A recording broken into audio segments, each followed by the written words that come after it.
السلام علیکم ورحمۃ اللہ وبرکاتہ۔ بسم اللہ الرحمن الرحیم۔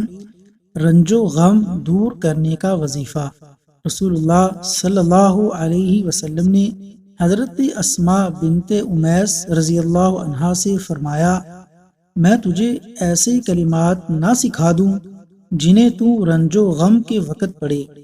ایک روایت میں آتا ہے کہ یہ کلمات 7 مرتبہ پڑھے جائیں، اور وہ کلمات یہ ہیں: اللہ اللہ ربی لا اشرک به شیئا، اللہ اللہ ربی لا اشرک به شیئا، اللہ اللہ ربی لا اشرک به شیئا۔